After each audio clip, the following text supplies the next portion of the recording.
There's an old language brain teaser about a woman who loses 3 helpless kittens. She goes into crying hysterics only to have her husband find them a moment later, all crouched peacefully on a heating register behind the bed.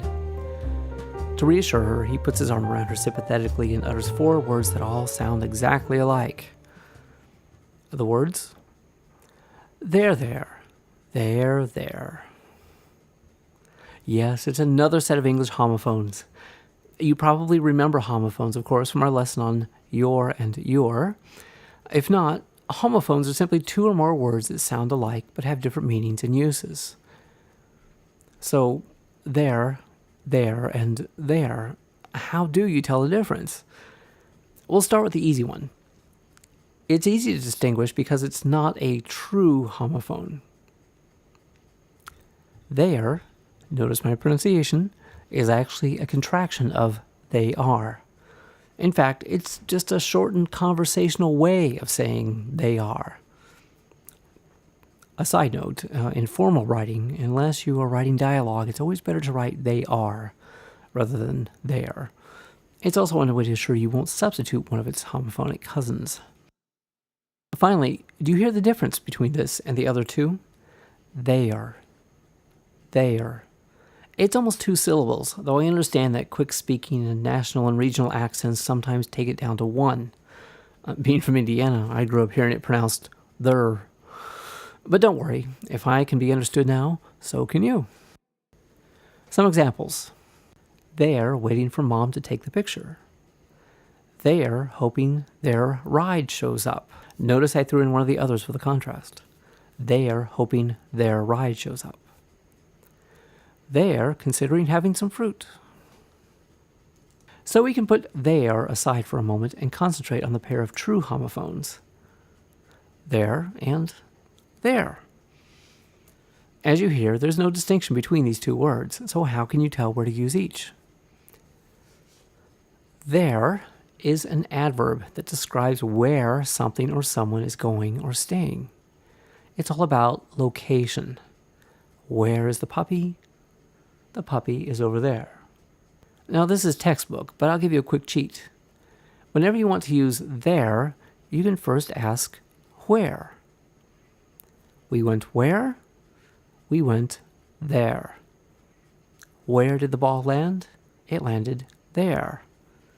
You want me to put the sofa where? Put the sofa there.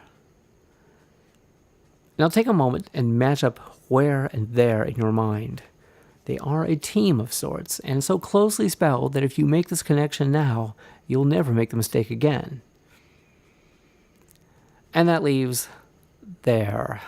There is a possessive pronoun. I know, that's fancy grammar talk, but break that word down for a second. Possessive, as in belonging to, possessing. If the cute bunny belongs to all the siblings, one way to say this is that it belongs to them. A better way is to say it is their bunny. Mom and Dad own their car. The car belongs to Mom and Dad. The baseball players won their first trophy. The trophy belongs to the players.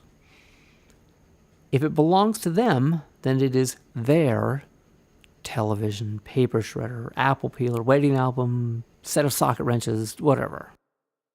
A simple mnemonic, that means a memory trick for those of you who grew up with me in Indiana, is that there ends in the letter R, just like other possessive pronouns. Our, your, and her. Our home, your best effort, her comic book collection, their one and only child. Admittedly, that's not bulletproof, but if you remember the other 2, you can use this memory trick in conjunction with a simple elimination of the other 2 possibilities. So as you now see, even though they sound alike, they are 3 distinct words with wildly different meanings and uses, which is why it's so important to get them correct if you desire to be understood and received as an educated and thinking adult. Here's what it all comes down to. There just means they are. There is an answer to where. And there shows possession and is the only one that ends in R, just like other possessive pronouns. And that's it for this lesson. You now have a reasonable understanding of the difference between there, and there. Are you now a grammar master? Of course not. It's only a 5-minute video. But I would dare say that you understand the difference far better than you did 5 minutes ago. Now here's a little reinforcement homework. Put down your computer, or step away from your computer for a moment, and pick up a book. Yes, I said a book. And yes, it can be on your smart device if you really want. Preferably this will be fiction. And as you read, set your brain to ding every time you see one of these words.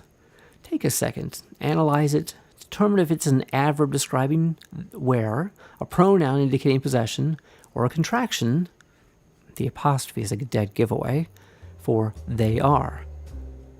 Do this a few times, and you'll start to create the connections in your brain so that no matter how many times you see it incorrectly on the internet, in professionally edited novels, or even in college textbooks, you'll know what's correct.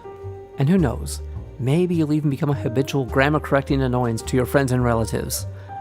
Just like me. Good luck, and if you want to study this lesson or others in greater detail, be sure to pick up a copy of 10 Ways to Make Your Writing Better Than the Average Teenager at Amazon, Kobo Books, or the iBooks store.